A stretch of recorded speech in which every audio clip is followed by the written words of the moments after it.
Assalamualaikum warahmatullahi wabarakatuh. Selamat pagi, siang, sore, dan malam, serta salam sejahtera buat kita semua.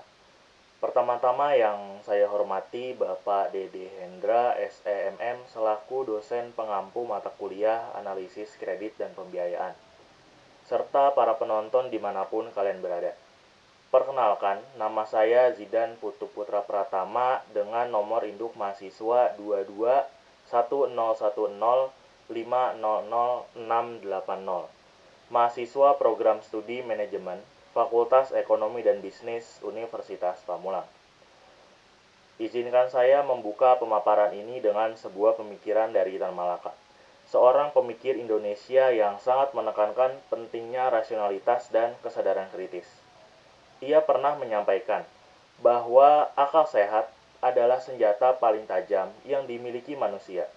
Kutipan ini relevan untuk mengawali presentasi ini, karena makalah yang saya bahas hari ini pada dasarnya berangkat dari upaya menggunakan akal sehat dalam membaca angka-angka keuangan. Bukan sekadar menerima laporan keuangan apa adanya, tetapi memahami makna di baliknya. Makalah ini membahas pengaruh current ratio dan debt to equity ratio terhadap return on asset pada PT Carun Pokpan Indonesia Tbk periode 2022 sampai 2023.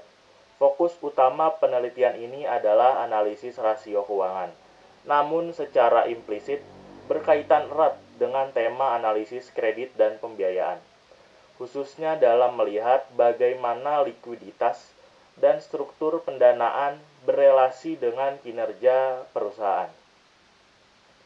Jika kita melihat konteks industrinya, sektor manufaktur Indonesia berada dalam tekanan yang cukup kompleks.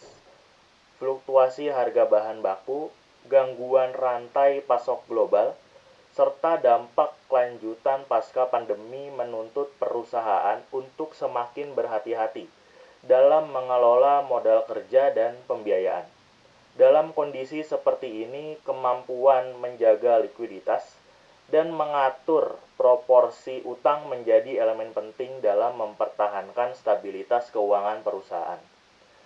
PT Carun Pokpan Indonesia Tbk dipilih sebagai objek penelitian karena karakter industrinya yang padat modal dan sangat bergantung pada arus kas yang stabil. Perusahaan ini membutuhkan pembiayaan yang besar untuk operasional harian, pengadaan bahan baku, serta investasi aset tetap. Oleh karena itu, keputusan terkait penggunaan kredit dan struktur pembiayaan memiliki implikasi langsung terhadap efektivitas aset dan kinerja keuangan perusahaan. Penelitian ini menggunakan 3 variabel utama. Current ratio. Ini digunakan untuk mengukur kemampuan perusahaan dalam memenuhi kewajiban jangka pendek. Rasio ini penting dalam perspektif kredit, karena mencerminkan tingkat keamanan pembayaran dalam jangka waktu dekat. Debt to equity ratio digunakan untuk melihat struktur pembiayaan perusahaan, khususnya sejauh mana perusahaan bergantung pada utang dibandingkan modal sendiri. Sementara itu, return on asset digunakan sebagai indikator profitabilitas untuk menilai seberapa efektif seluruh aset perusahaan dikelola dalam menghasilkan laba. Hasil analisis statistik deskriptif menunjukkan bahwa PT Carun Pokpan Indonesia Tbk memiliki tingkat likuiditas yang relatif stabil selama periode 2022 sampai 2023. Nilai current ratio yang berada di atas 1 menunjukkan bahwa perusahaan memiliki kemampuan yang memadai untuk memenuhi kewajiban jangka pendeknya. Dari sudut pandang analisis kredit, kondisi ini dapat dipahami sebagai sinyal bahwa perusahaan berada pada posisi keuangan yang relatif aman.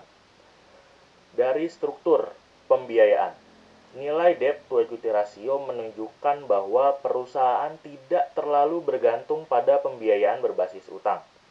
Struktur pendanaan yang relatif konservatif ini mencerminkan kehati-hatian manajemen dalam mengelola resiko keuangan. Dalam konteks pembiayaan, kondisi tersebut penting karena semakin tinggi proporsi utang, semakin besar pula beban dan resiko yang harus ditanggung perusahaan, terutama ketika terjadi tekanan pada laba. Namun demikian, ketika hubungan antara current ratio dan debt to equity ratio terhadap return on asset diuji lebih lanjut melalui analisis regresi, penelitian ini menghadapi keterbatasan jumlah data observasi.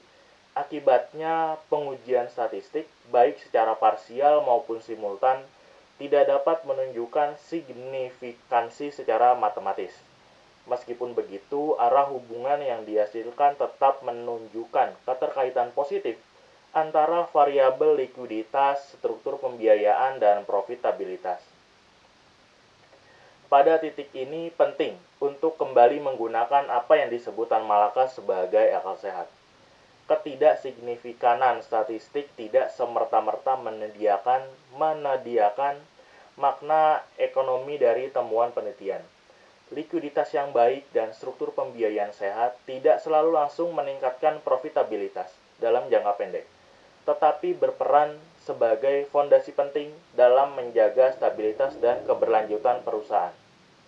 Sebagai penutup, saya ingin kembali mengutip pemikiran Tan Malaka, bahwa tujuan berpikir bukanlah untuk menghafal, melainkan untuk memahami. Makalah ini tidak bertujuan memberikan jawaban final, melainkan mengajak kita memahami bagaimana keputusan terkait kredit dan pembiayaan tercermin dalam kinerja keuangan perusahaan manufaktur. Saya Zidan Putu Putra Pratama, terima kasih. Wassalamualaikum warahmatullahi wabarakatuh.